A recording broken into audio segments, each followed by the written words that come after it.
দেশের বিভিন্ন জেলায় সভা সমাবেশ মানববন্ধন সহ নানা ঘটনার আরও খবর জানাচ্ছে সৈয়দা সামিয়া তামান্না।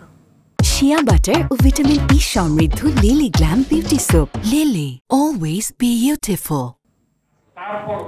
শারদীয় দুর্গাপূজা উপলক্ষে বরিশালে সনাতন ধর্মাবলম্বী নেতাকর্মীদের সঙ্গে বাংলাদেশ জামাত ইসলামী বরিশাল মহানগর শাখার মতবিনিময় সভা অনুষ্ঠিত হয়েছে। বরিশাল নগরীর কীর্তনখোলা মিলনায়তনে এই সভা অনুষ্ঠিত হয়েছে।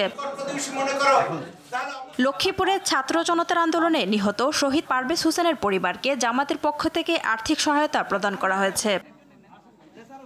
কুমিল্লায় সেনাবাহিনীর পক্ষ থেকে বন্যায় ক্ষতিগ্রস্ত ৪০টি পরিবারের মাঝে ঢেউটিন ও নগদ অর্থ বিতরণ করা হয়েছে।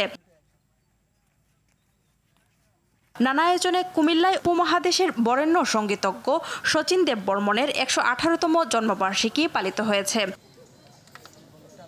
বিএনপির কেন্দ্রীয় কমিটির প্রকাশনা সম্পাদক ও সাবেক সাংসদ হাবিবুল ইসলাম বলেছেন, শেখ হাসিনার গাড়িবহরে হামলার সাজানো মামলায় তাকে কারা অভ্যন্তরে হত্যার পরিকল্পনা করা হয়েছিল। সাতক্ষীরার তালা উপজেলায় দুর্গাপূজা উপলক্ষে সনাতন ধর্মাবলম্বী নেতাকর্মীদের সঙ্গে মতবিনিময় সভায় একথা বলেন তিনি।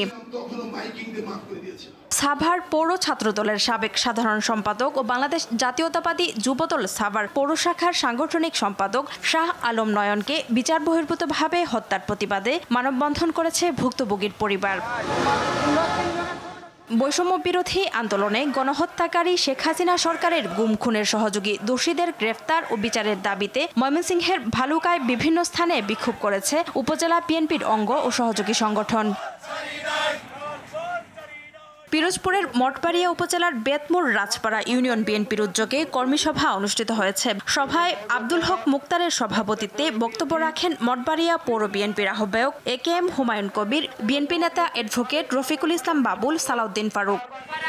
বরিশালে মহানগর স্বেচ্ছাসেবক দল বিএনপির প্রতীক ধানের শীষের লিফলেট বিতরণ করা হয়েছে।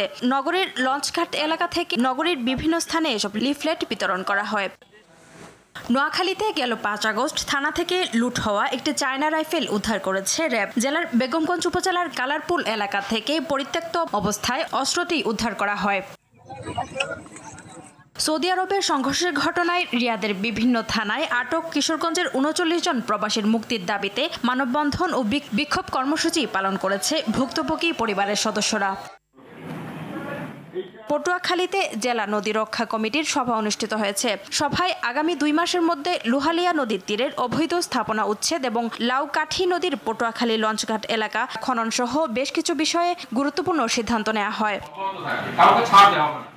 এছাড়া আগামী ১৩ অক্টোবর থেকে ৩ নভেম্বর পর্যন্ত প্রজননক্ষম ইলিশ সংরক্ষণের লক্ষ্যে পটুয়াখালীতে জেলা টাস্কফোর্স কমিটির সভা অনুষ্ঠিত হয়েছে।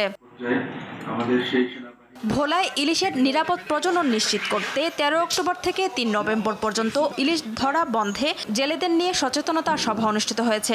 ভোলার দৌলতখানে উপজেলা মৎস্য বিভাগের আয়োজনে এ সভা অনুষ্ঠিত হয়েছে। সৈয়দা সামিয়া তামান্না, RTV।